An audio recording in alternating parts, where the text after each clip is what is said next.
To gentleman on of Verona मानवीय रिश्तों की दिल को छू लेने वाली कहानी है। कहानी में वेरोना के दो भाई निकोला और जैकोपो अपनी बहन लूसिया की देखभाल करते हैं, जो तपेदिक से पीड़ित है। लड़के गरीब हैं और मैले कुचैले कपड़े पहनते हैं। उनके पिता एक प्रसिद्ध गायक और एक मेहनती व्यक्ति थे, जो युद्ध में मारे गए थे। लड़के अपनी मर्जी से अपने पिता की मृत्यु के बाद अपनी बहन की देखभाल की जिम्मेदारी लेते हैं। जब लेखक एजे क्रोनिन आल्प्स से वेरोना जा रहे थे, तो दो छोटे लड़ढाके उनको रोकते हैं और उनसे जंगली स्ट्रॉबेरी खरीदने का आग्रह करते हैं। लड़कों ने पुराने कपड़े पहने हुए थे, जो उनके लिए बहुत बड़े थे।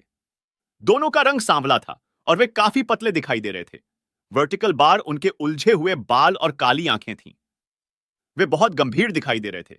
यद्यपि ड्राइवर ने लेखक को स्ट्रॉबेरी खरीदने से रोकने की कोशिश की, फिर भी लेखक ने लड़कों से सबसे बड़ी टोकरी खरीदी, क्योंकि वर्णनकर्ता उनकी ओर आकर्षित हो रहा था। वो दोनों लड़े डहाके भाई भाई थे। बड़ा निकोला 13 वर्ष का था और जैकोपो लगभग 12 वर्ष का था।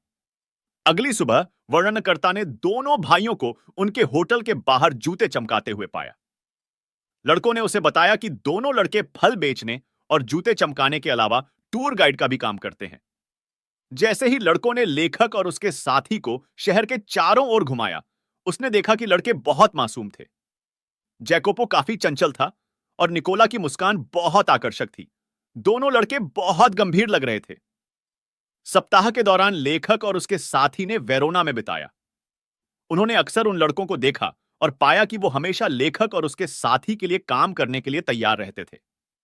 एक रात लेखक को यह देखकर आश्चर्य हुआ कि लड़के हवादार और सुनसान चौक में स्ट्रीट लाइट के नीचे पत्थर के फुटपाथ पर आराम कर रहे हैं।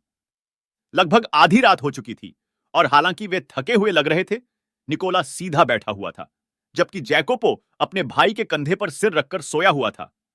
वे पड़ुआ से आखिरी बस का इंतजार कर रहे थे ताकि अखबार बेच सकें। लेखक इस बात से हैरान था कि लड़कों ने कितनी मेहनत की, और जब उसने अगली सुबह निकोला से उनकी मेहनत का कारण पूछा, तो वह कुछ शर्मिंदा सा दिख रहा था और ऐसा लग रहा था कि वह इस विषय पर खुलकर बात नहीं करना चाहता। वर्णनकर्ता ने स्वयं सोचा कि लड़के इतनी मेहनत करते हैं और कम खर्च करते हैं, हो सकता है कि वो अमेरिका जाने के लिए बचत कर रहे थे। जब वर्णनकर्ता अमेरिका वापस जाने वाला था, तो उसने बच्चों से पूछा कि क्या उन्हें किसी सहायता की आवश्यकता है। निकोला ने प्रस्ताव को अस्वीकार कर दिया, लेकिन जैकोपो ने तुरंत उससे कहा कि क्या वे वर्णनकर्ता की कार में वेरोना से 30 किलोमीटर दूर पोलेटा जा सकते हैं। वर्णनकर्ता आसानी से लड़कों को वहां ले जाने के लिए तैयार हो गया। उन्होंने निकोला को आश्वासन दिया कि उसको कोई दिक्कत नहीं है। अगली दोपहर को वे पहाड़ी की चोटी पर बसे छोटे से गांव में गए।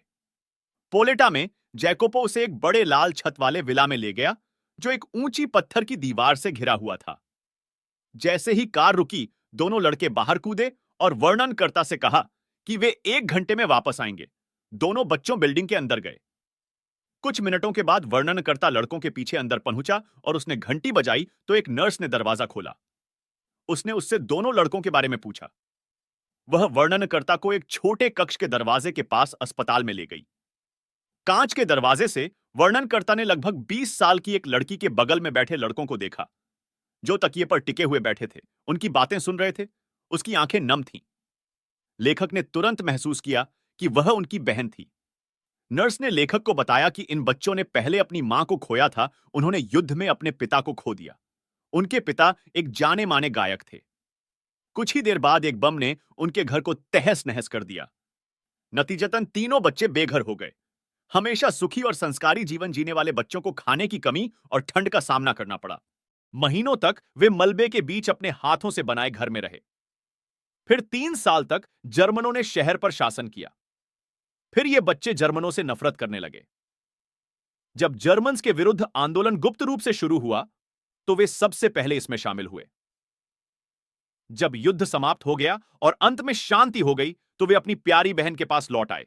लूसिया, जो पहले एक गायक के रूप में प्रशिक्षण ले रही थी, को रीढ़ की तपेदिक हो गई थी। लड़कों ने हार नहीं मानी। वे उसे अस्पताल ले आए। लूसिया 12 महीने से अस्पताल में थी और उसके स्वास्थ्य में सुधार भी हो रहा था।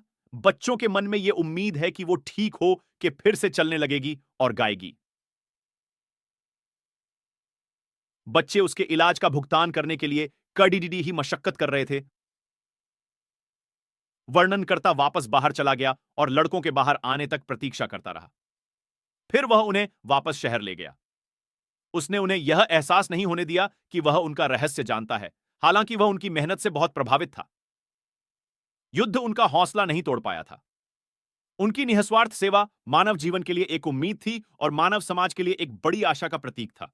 ऐसे ही एजुकेशनल वीडियो के लिए कृपया इस चैनल को लाइक, सब्सक्राइब एंड शेयर कीजिए। धन्यवाद।